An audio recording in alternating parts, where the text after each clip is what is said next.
Olá, sejam bem-vindos à Semana da Doma Racional. Eu sou o Leonardo Feitosa e durante essa semana eu vou mostrar para você como você pode transformar a sua maneira de domar cavalos e moares, aplicando o mesmo método de doma que desenvolvi no decorrer dos anos de trabalho e que me fez destacar no cenário nacional de doma e conquistar a minha independência financeira. As minhas conquistas com a doma também criaram oportunidades de trabalhos em outros segmentos do ramo equestre. E essa semana posso garantir que o mesmo vai acontecer com você, assim que você descobrir os meus segredos profissionais. E acredite, eu vou revelar tudo para você.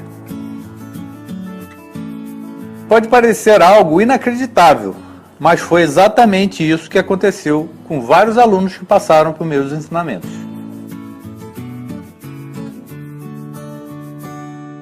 Se você ainda não tem nenhuma experiência com doma, mas tem um desejo enorme de aprender a domar o seu próprio cavalo, esse método também é para você. E ainda que a sua intenção inicial seja apenas ter a doma como um hobby, você vai se surpreender com seus resultados e descobrir que eles nunca foram alcançados antes por domadores da sua região. Isso vai fazer com que as pessoas procurem por você e que implorem para que você dome seus cavalos. Mas antes de tudo, eu quero te parabenizar por você estar aqui. Isso mostra que você está realmente comprometido com o bem-estar dos animais que vai domar e que não aceita o uso da violência. Mostra que você está consciente de que somente um método sadio de doma torna os animais livres de qualquer tipo de traumas.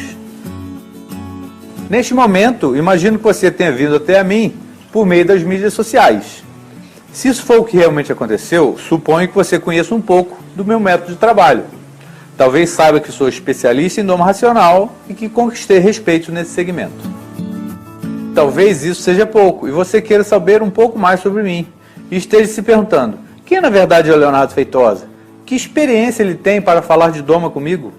Que método de doma é esse que ele fala ser tão transformador? Bem, para eu explicar sobre o meu método, vou contar um pouco da minha história, para você entender como cheguei até ele. Em 21 de agosto de 1974, nasce Leonardo Feitosa Marinho. Filho de Adilson de Siqueira Marinho, Regina Célia Feitosa Marinho. Eu nasci na cidade de Niterói, mas só fui em Niterói para nascer. Na verdade, eu me criei em Araruama, uma cidade pequena, no interior do estado do Rio de Janeiro, uma cidade praiana e que na época também tinha bastante coisa de agricultura e pecuária. Eu morava na cidade, porém a cidade era muito pequena e aos redores da cidade tinha a parte agrícola, né, e pecuária, e os meus avós mexiam com boi. Desde bem pequeno, a minha mãe dizia que assim, eu tinha muita atenção com animais. Meus principais brinquedos eram só bichinhos, né? Na época eu chamava de mamã. E eu tinha aí umas sacolas, antigamente umas sacolas de papelão grosso assim, que eu tinha muitos bichos, eu gostava de ficar brincando de fazendinha. Então assim, eu não gostava de brincar de carrinho, não gostava de brincar de videogame, soltar pipa, essas coisas. Meu negócio era brincar com bicho. Eu pegava aquelas sacolas, ficava o dia inteiro para baixo e para cima com elas, brincando, depois guardava, pedia para minha mãe guardar. E assim fui crescendo, cada dia mais apaixonado por animais, e aí minha mãe diz que chegou um momento que eu dizia, né, que queria cuidar de animais. Como eu já disse, os meus avós mexiam com gado. O meu avô materno morava num sítio bem próximo da minha casa. A gente ia para lá fim de semana, férias, sempre que possível. Na verdade, era uma chácara onde ele tinha vacas de leite, né? E naquela época ainda se pastorava boi na rua, se tirava leite, vendia leite de casa em casa, naquelas garrafas de vidro. Mas o mais bacana era quando a gente montava a cavalo para poder ir pastorar as vacas. o dia que a gente ia pastorar essas vacas, no dia seguinte o leite diminuía, porque a gente montava cavalo a pelo e em vez da gente deixar as vacas quietinhas comendo, a gente queria era estar passeando de cavalo, tocando as vacas para lá e para cá. Na verdade, a gente mais atrapalhava do que ajudava, né? Mas ali a gente começou a montar a pelo e a ter esse contato mais forte com os animais. E o meu avô paterno, ele criava Nelore e ele tinha vários sítios, não era uma fazenda só, ele tinha 4 sítios grandes. E isso fazia com que ele não trabalhasse com cavalos, né? Ele fazia tudo a pé, ele um funcionário. E eu me lembro que já naquela ocasião meu avô tinha muito tato com gado, assim, tratava muito bem o gado. Eu me lembro que ele tinha uma Brasília cor de abacate e a gente ia num sítio que chamava Capim Melado. Ele subia com aquela Brasília em cima, o curral ficava em cima do morro, e ele subia com a Brasília, deixava o funcionário lá atrás, que abria a porteira pra gente, e subia com a Brasília buzinando e o gado vinha atrás dele, e o funcionário que vinha atrás só finalizava e fechava a porteira. Ele não tinha nenhuma dificuldade de colocar esse gado no curral para poder tratar os bezerros, curar o umbigo, né? Então ele não fazia isso com cavalo, apesar de num outro sítio ele ter 3 cavalos e um era dos netos, assim, para a gente se divertir no sítio do vovô Isaac. E aí o tempo foi passando, a paixão por cavalos, né, foi aumentando e a gente teve o azar de o meu avô paterno morrer muito cedo e a gente perdeu aquela convivência de trabalhar em curral, de mexer com gado, com bezerros, né, e de repente assim, aprender um pouco mais daquilo que meu avô já fazia, que a gente, hoje eu entendo que ele fazia um manejo racional naquele gado. Mas, a partir desse momento, esses sítios que o meu avô tinha foram divididos, né, e o meu pai herdou um sítio. E aí foi, na verdade, o start inicial para a gente começar a trabalhar com cavalos com um pouco mais não de profissionalismo, mas dar mais atenção a isso. Então, naquele momento, meu pai decidiu comprar alguns cavalos para a gente. E isso foi em 1986. Foram os primeiros cavalos registrados que a gente teve, né? A gente começou com a raça Mangalaga Machador. E eu me lembro muito bem que meu pai falou, bem, agora vocês têm o sítio, agora vocês têm os cavalos, e agora vocês vão ter que começar a se virar sozinhos.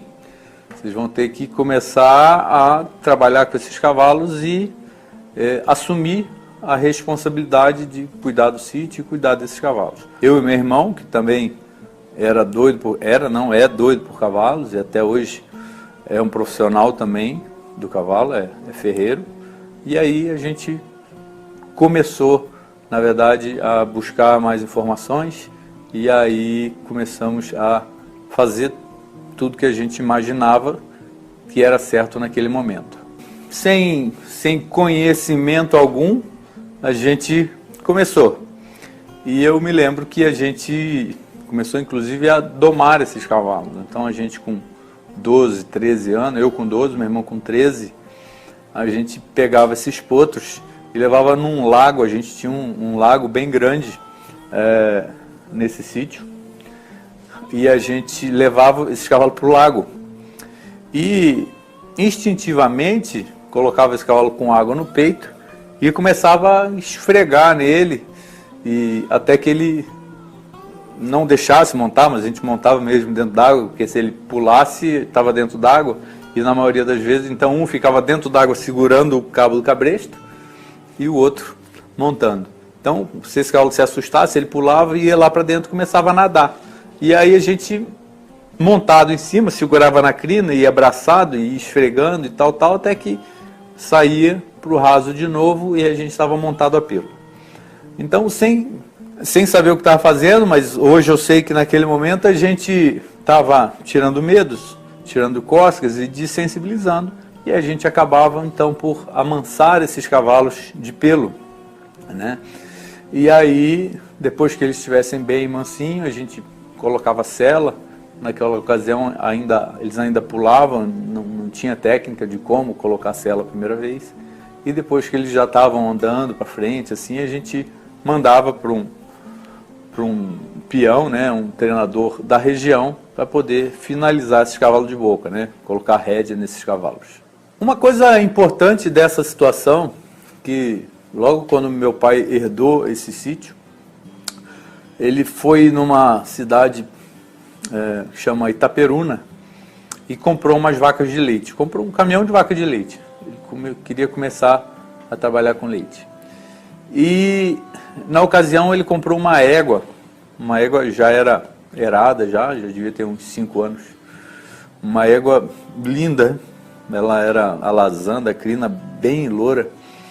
E ele se apaixonou pela égua, pela beleza da égua e comprou. Porém, a égua era completamente chucra.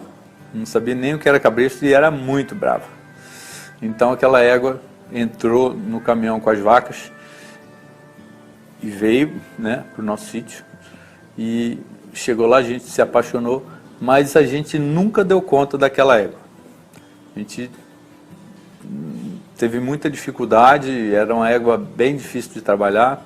A gente até tentou, eu tomei um coice no joelho, eu tenho até um pontinho aqui de calo ósseo, que ela me deu um coice. A gente acabou mandando para outros domadores, mas também não ficou legal. Acabamos por vender essa égua sem ter conseguido domar. Isso para mim, na ocasião, foi triste, né? Eu queria muito ter amansado aquela égua, mas foi, eu acho que o ponto inicial, assim, para eu realmente ir atrás de informação, e gostaria de ter a oportunidade hoje de ter aquela égua novamente para eu domar. Bem, e essa égua realmente marcou muito, né? E eu, naquela ocasião, falei, não, eu vou ter que ir atrás de informação, eu vou ter que aprender a domar. Não é possível que a gente não consiga domar um animal assim. Então eu prometi a mim mesmo que eu ia atrás de cursos, de informações, para que dali para frente eu pudesse conseguir domar e também melhorar, muitas das vezes, a vida dos cavalos, porque com certeza aquela égua já tinha sido, já tinham tentado domar e ela tinha um trauma muito grande. E a gente percebe que esses traumas realmente dificultam a vida de um cavalo. Eu tenho um tio, irmão da minha mãe, que também sempre estimulou muito a gente a trabalhar com animais. E esse meu tio, na ocasião, estava se formando no colégio agrícola. E aí ele nos estimulou a ir para o colégio agrícola. Então, em 1989, eu entrei para o colégio agrícola, né, em Campos dos Goytacazes. Em 91 eu me formei, e aí eu falei, bem, e agora? No começo de 92 eu comecei a trabalhar numa fazenda de criação de mangalago machador. Eu era tipo um estagiário e comecei a viajar nessa fazenda. Na época a fazenda tinha produzido campeões nacionais, né, e eu viajava com eles. Então fomos para Uberaba, viemos para São Paulo, fomos várias exposições e eu ia auxiliando, puxando esses cavalos em pista, né, fazendo todo o trabalho que se faz aí dentro de um parque de exposição. Eu vi a dificuldade de tudo aquilo ali, né, de um recém-formado. Eu tinha 17 anos, e minha mãe falava, meu filho, vai estudar mais, vai fazer faculdade. Eu não queria muito fazer veterinária, eu queria montar cavalo, eu queria treinar cavalo. Mas, diante de todas aquelas dificuldades, eu fui fazer a tão sonhada faculdade de veterinário que a minha mãe, meu pai, claro, queriam. Eu também gostava, eu também queria, mas eu queria que tivesse uma faculdade de veterinária só para cavalo, né? Então, você chega lá, tem que estudar sobre outros animais. Mas foi uma experiência fantástica. Tem uma situação que assim, eu comecei a me encantar por podologia. Então, eu e meu irmão. E aí, eu me lembro que em 92, depois que eu formei no colégio agrícola, eu fui num curso de casqueamento e ferrageamento com Kenny Norton, vocês vão me ouvir falar dele aqui várias vezes, e Graham Moon, que tinha sido campeão mundial de ferrajamento e tudo mais. Bem, 2 americanos, tinha claro lá o tradutor, mas eu fui vendo aquele cara trabalhar e fui ficando encantado com a forma com que ele conduzia, com que ele tratava os animais. Eu confesso que na época, molecão, né, a gente, adolescente, hormônio à flor da pele, era um pouco bruto, né, queria fazer as coisas à força. E claro, não tinha técnica, né? Fomos aprendendo a fazer com o que a gente via ali com o domador da região, né, com o que a gente via. Então, assim, nunca tinha feito um curso. Esse foi o primeiro curso, na verdade, que eu fiz, que não foi de doma, foi de casqueamento e ferrajamento, mas ali eu já vi que existia uma situação diferente que você poderia tratar os animais. Bem, e aí vamos voltar lá para a faculdade. Entrei para a faculdade e tive a oportunidade com um professor de cirurgia. Eu fui monitor de cirurgia e esse professor conhecia um coronel veterinário do Exército e falou: olha, eu vou conseguir para você um estágio.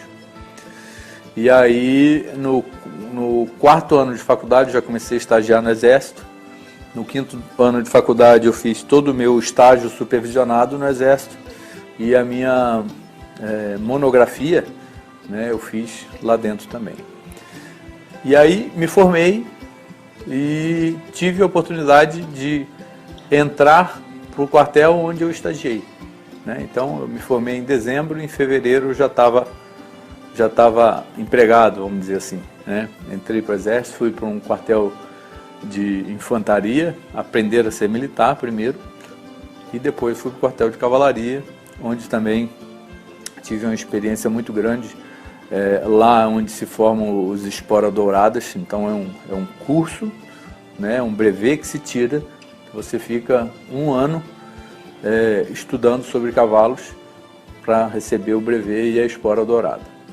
Assim, isso para oficiais de carreira, né? E ali dentro, como veterinário, eu tive a oportunidade de acompanhar, inclusive dar instrução durante esse curso de primeiros socorros, instrução de podologia, de casqueamento e ferrajamento, mas ali eu já comecei a acompanhar um pouco de treinamento, né? Então, a parte da doma, que chegava os potros para domar, a parte de polo, de salto, de adestramento, né? Então, toda a oportunidade que eu tinha, eu corria para aprender. Então, assim, na verdade eu era veterinário, mas eu estava sempre focado em treinamento, focado em montar a cavalo.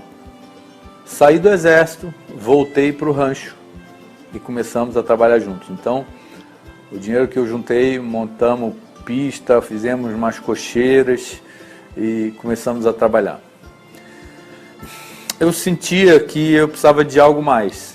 Assim, era uma região muito de cavalo de passeio, não tenho nada contra, mas eu queria algo mais profissional.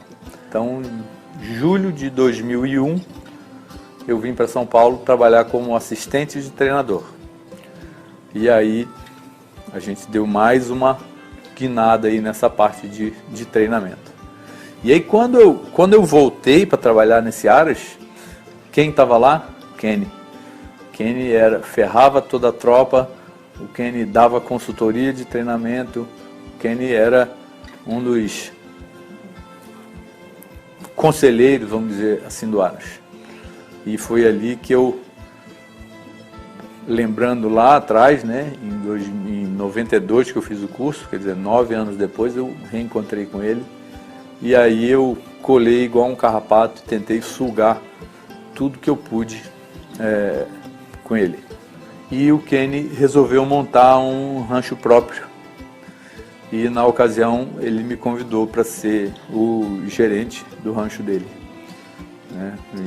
Quando ele montou o On Top, Centro Internacional do Cavalo, em 2004. Então ele treinava rédeas, treinava apartação, treinava tambor, né? E aí eu fui vendo outras modalidades também e aprendendo sobre essas modalidades. Até que um dia eu recebi uma ligação no escritório, uma pessoa querendo falar com o Kenny, querendo contratar ele para uma palestra na cidade de Bragança Paulista. Falei com ele, falei o preço para a pessoa e ela falou, bem, nós vamos ver e depois a gente te liga. Então esse curso seria um fim de semana de várias palestras, e um amigo, até hoje falecido, meu amigo Jean Claney, ele na ocasião era gestor do Senar, e ele me ligou, falou, Léo, ligou para você uma pessoa querendo contratar o Kenny, só que o preço do Kenny ficou um pouco puxado para o que a gente estava se propondo, e eu estou te ligando que é para... eu indiquei você, né? Então essa pessoa ligou para o Jean e perguntou para ele, bem, o Kenny não vai dar, mas indica outra pessoa, e na ocasião o Jean me indicou. Era uma palestra sobre podologia, parte de casqueamento e ferrajamento, e essa pessoa ligou de volta e eu fechei com ela para dar a palestra. Bem, eu nem conhecia direito o que era Senar, né? E fui lá dar essa palestra num evento organizado pelo Sindicato Rural de Bragança Paulista. A minha palestra foi a última do domingo. O tema se estendeu, a gente começou a falar também de treinamento, começou a falar de doma, começou a falar de manejo de aras, e na ocasião a gente teve até que ser interrompido pelo presidente, porque a gente estava passando do horário, e naquela ocasião ele prometeu para aquele público que me levaria em mais uma situação, né, para a gente falar de mais coisas. Nessa oportunidade, eu vi que toda aquela experiência que eu vinha juntando, né, na parte de doma, de treinamento, de manejo, de alimentação, me serviu. Porque as perguntas foram vindo, eu fui respondendo e as pessoas foram entendendo que eu entendia um pouco mais de cavalo do que só aquilo que tinha sido a proposta.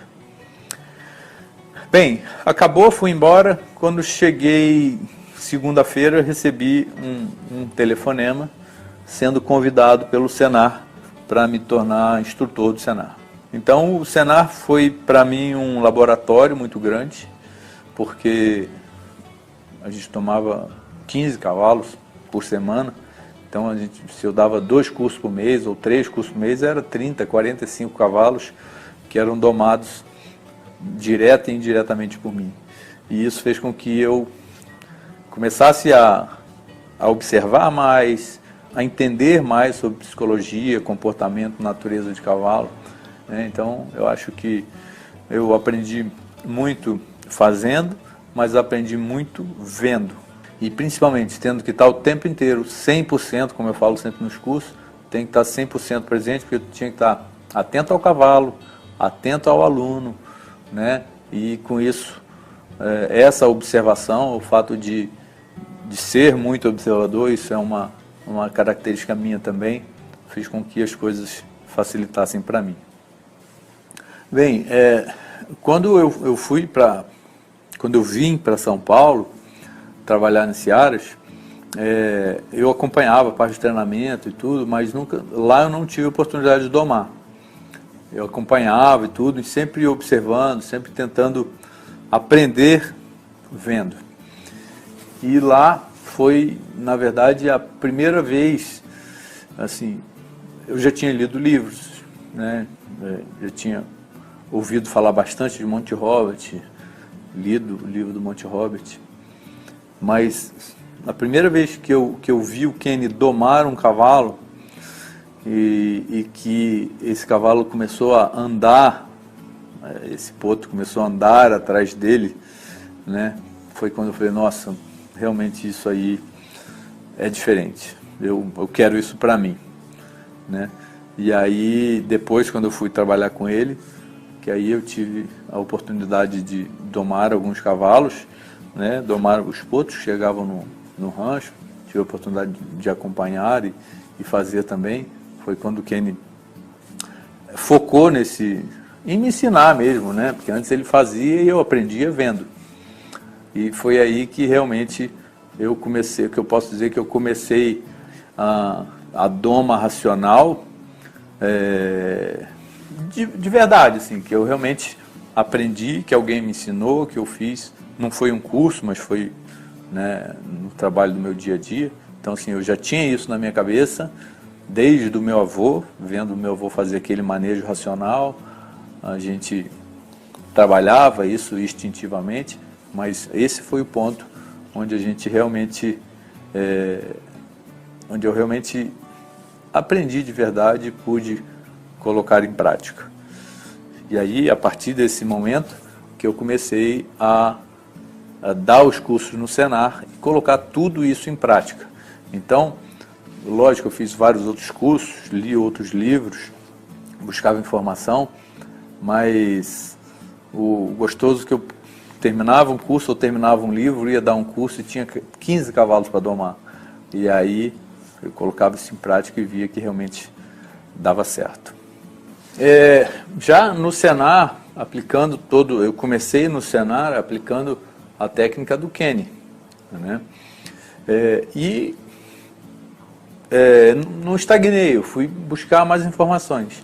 Eu tive a oportunidade de no Senar dar um curso, eu me lembro, foi em São Paulo, na ocasião, eu fui dar um curso na parte de podologia e tinha lá outros cursos também e tive a oportunidade de conhecer a Michelle Ham, que é uma instrutora certificada pelo Monte Robert, né? Então, fiz esse curso com ela lá também, a gente conversava bastante, que éramos instrutores, a gente conversou bastante nos bastidores ali, aprendi bastante com ela, já tinha lido o livro do Monte, né? E depois disso eu tive a oportunidade de conhecer o Oscar Scarpati, que é o detentor da técnica de Doma Índia. Também, assim, uma aquisição de conhecimento muito grande, né? A Doma Índia, na verdade, hoje é uma base muito forte da minha técnica de Doma. E fiz outros cursos, né? E estudei outras pessoas. Tenho um americano que, inclusive, já é falecido, chamava Ray Hunt. Bem, por que eu estou falando tudo isso? Porque eu peguei tudo que eu aprendi com o Kenny, peguei tudo que eu estudei do Monte Robert e aprendi com a Michelle, tudo que eu aprendi com o Oscar Scarpati, com o Cristóbal, filho dele, a oportunidade que tivemos de ficar 2 anos rodando juntos aqui no Brasil, todo curso que ele vinha dar eu ia ajudar, ia auxiliar. Então eu fui trabalhando isso e juntando um quebra-cabeça, né? Fui só guardando as informações e aí a partir desse momento eu comecei a trabalhar uma técnica própria. Eu falo hoje nos meus cursos que assim, eu ensino ali exatamente o que eu faço dentro do meu rancho. Era importante ter uma técnica que fosse funcional, né, e que fosse rápida. Então, ao agregar todas essas informações, eu consegui chegar num ponto que a gente hoje consegue amansar um cavalo, iniciar um cavalo num tempo muito mais rápido. Então, hoje, com essa técnica, a gente consegue, na maioria dos casos, claro que não são todos, tem exceções, mas vamos botar aí de 90% a 95% dos casos, no primeiro dia a gente monta pelo, no segundo dia a gente coloca sela, no terceiro dia a gente já está saindo do redondel e indo para uma pista. No quarto dia, fazendo um exterior muitas vezes, com um cavalo madrinha. Então essa iniciação, esse processo de amansação facilitou demais. E aí, a partir desse momento que a gente começa a passar para uma transição que seria colocar rédeas, fazer a base de rédeas e tudo mais. Mas em uma semana a gente está com um potro que era completamente chucro, sendo montado, deixando ser montado, deixando selar, estando com a cabeça fresca, com a cabeça com a adrenalina baixa e pronto para o aprendizado. Então isso facilita demais. Inclusive, aqui no Brasil não tem tanto, mas nos Estados Unidos tem. Aqui está se criando isso, que é os caras que são só os domadores. É o cara que inicia o cavalo, amansa o cavalo e entrega para o treinador finalizar, né? Então, mais uma fatia do mercado que está aparecendo aqui para a gente. E com certeza, se você usar esse método, você vai ter condições de pegar mais cavalos para domar, entregar os cavalos mais rápido e com certeza isso vai entrar mais dinheiro para você. Eu sou juiz de algumas associações e naquela ocasião, dando curso para o Senar e evoluindo em cima das técnicas de doma, eu comecei a viajar para outros estados, né, para julgar prova de rédeas. E em todas as oportunidades que eu tinha, eu dava apresentações de doma. E aí essas apresentações faziam que as pessoas gerassem uma curiosidade nas pessoas e as pessoas acabavam me contratando para eu voltar para ensinar. E aí eu comecei a perceber essa dificuldade das pessoas em domar, ainda utilizar a doma tradicional e a necessidade de ensinar essa técnica para poder facilitar a vida das pessoas que trabalhavam com isso no dia a dia. Bem, e aí, com tudo isso acontecendo, eu vendo que assim, os cursos davam muito certo, pessoas conseguiam utilizar a técnica, os cavalos ficavam bem domados. Isso foi gerando uma gratidão muito grande da minha parte, de eu estar conseguindo cumprir aquilo que eu estava me propondo, que era facilitar a vida das pessoas e melhorar a vida dos cavalos. Isso realmente aconteceu e foi aí que eu vi a necessidade de realmente expandir isso. Então assim, eu viajei por vários estados do Brasil, para outros países inclusive, mas que ainda tinha muita gente com necessidade de absorver essas informações e aprender o meu método. E o que acontecia demais, né, o Brasil, esse país continental, um país enorme, e eu percebi que muitas das vezes as pessoas não conseguiam chegar até mim, não conseguiam vir para São Paulo, às vezes não conseguiam me levar para outros estados, né, às vezes mais longe. E aí foi quando a gente teve a ideia de realmente utilizar a internet, utilizar as mídias sociais. Foi aí que comecei a postar meus conteúdos gratuitos com dicas sobre doma em formato de vídeo. Acredito que você já tenha assistido algum deles. Logo que iniciei esse trabalho, passei a receber verdadeiras enxurradas de perguntas pelas mídias sociais, se tornando impossível responder a todas elas. Pois ainda tenho como atividade principal meus cursos de doma, os cursos presenciais, né, que ministro, além de participar de outras atividades secundárias, como palestras, julgamento de provas e outras coisas, além do meu rancho, né, que tem os cavalos que eu treino. Diante da impossibilidade de atender a todos que me procuravam nas mídias sociais, eu decidi escrever um livro, ensinando passo a passo da doma racional.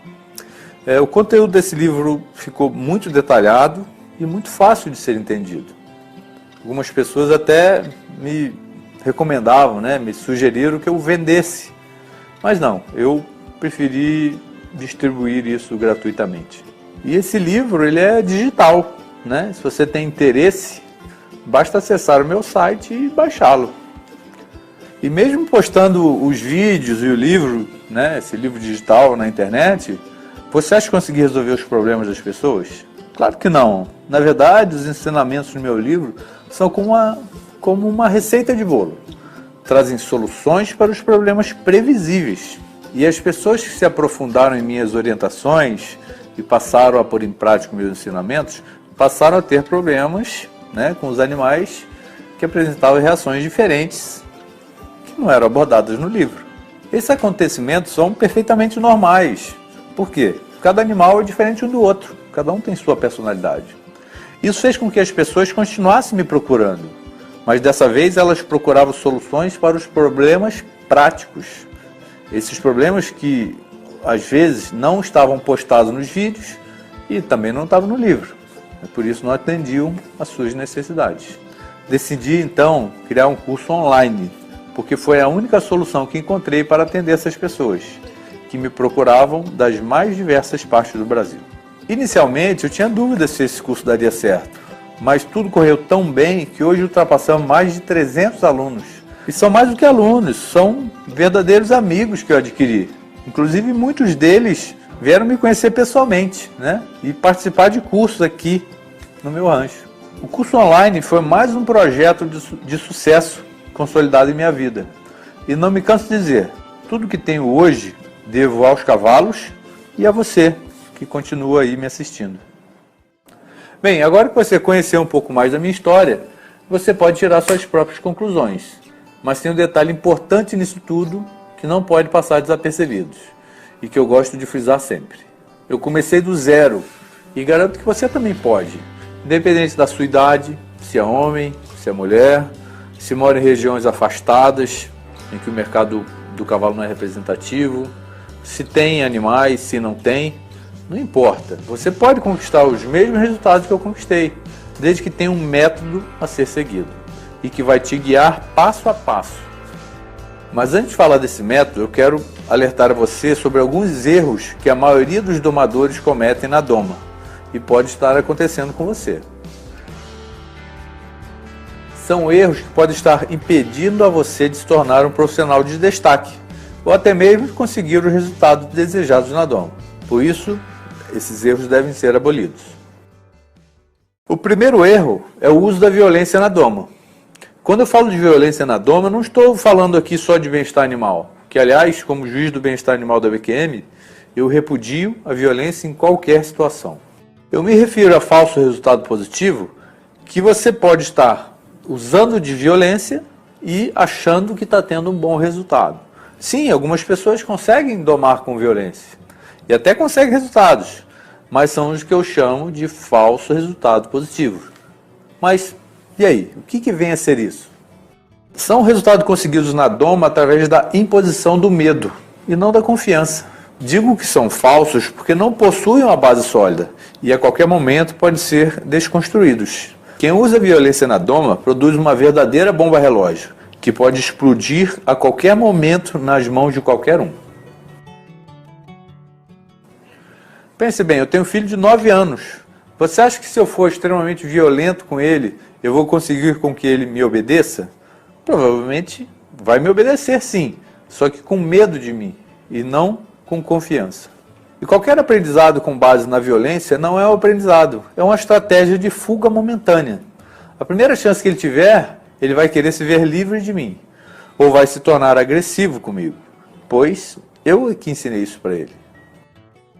Com o cavalo não é nada diferente. O uso da violência só estabelece uma situação de medo. E toda vez que ele tiver medo, ele vai ligar seu instinto de preservação.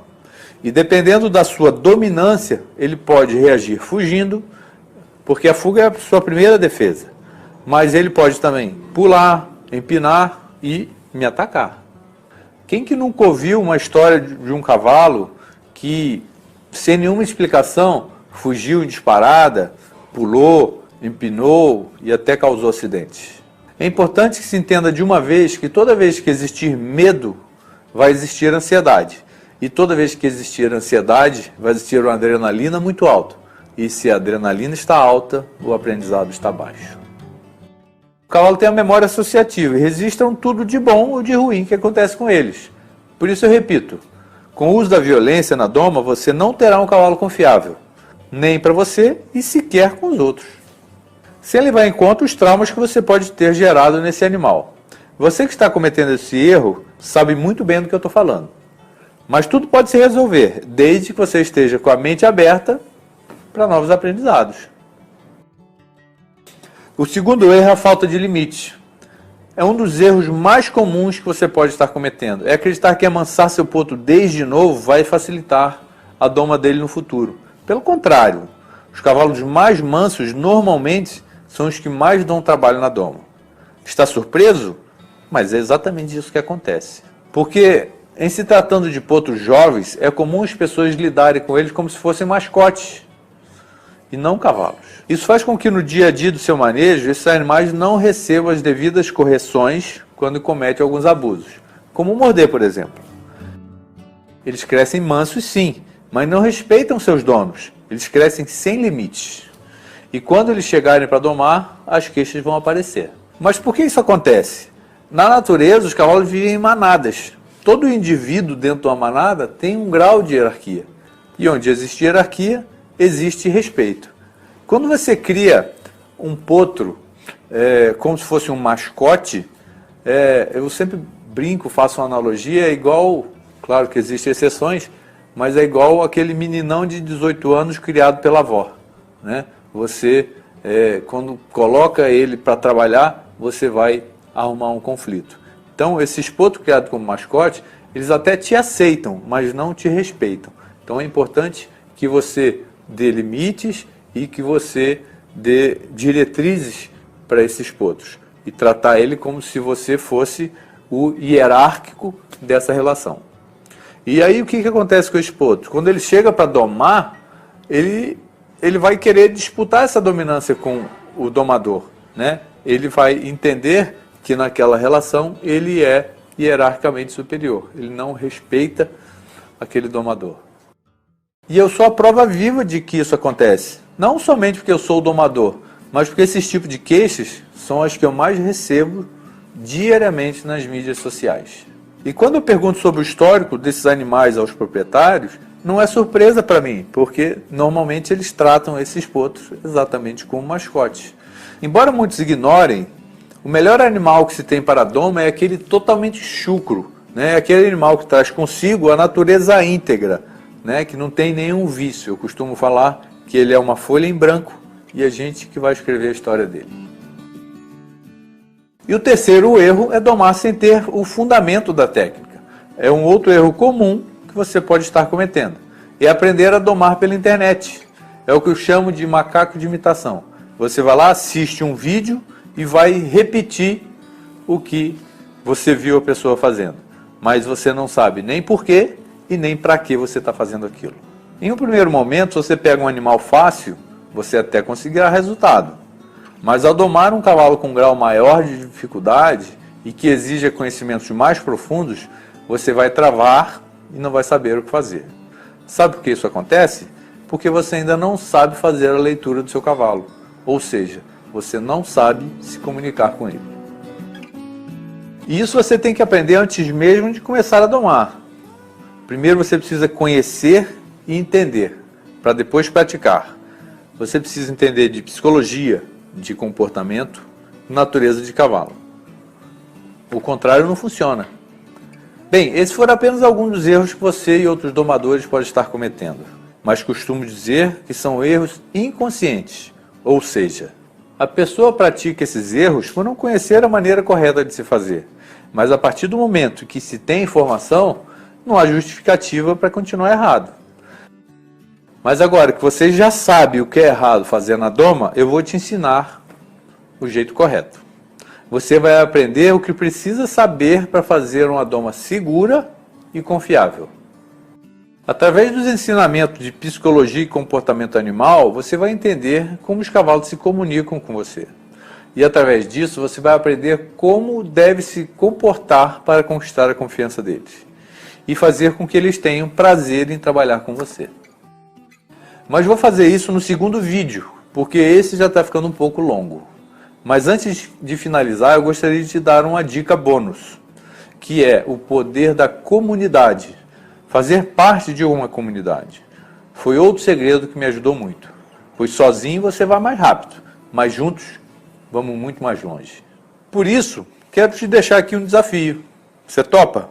Compartilhe esse vídeo com aqueles seus amigos e pessoas que você sabe que dividem o mesmo propósito. E se comprometam a aplicar tudo o que será ensinado nesses vídeos. Estamos combinados? Só lembrando, o segundo vídeo será liberado na quinta-feira. Marca lá na sua agenda. Não esquece, hein? Um grande abraço. Tamo junto. Meu nome é Mauro Leme Vasconcelos, tenho 51 anos. Há 12 anos atrás eu fiz meu primeiro curso de Doma Racional com o Leonardo Feitosa. A partir desse dia que terminou o curso, tinha uma semente na minha cabeça: mudar de vida. Tudo que eu fiz no curso, eu usei na minha vida pessoal, na criação dos meus filhos. Tanto que hoje eu tenho um dos filhos competindo, que é o Matheus. E, enfim, hoje a gente cuida de cavalo, de reabilitação de animais com traumas. Nós temos 33 cavalos em casa, sendo que 14, 15 é de prova.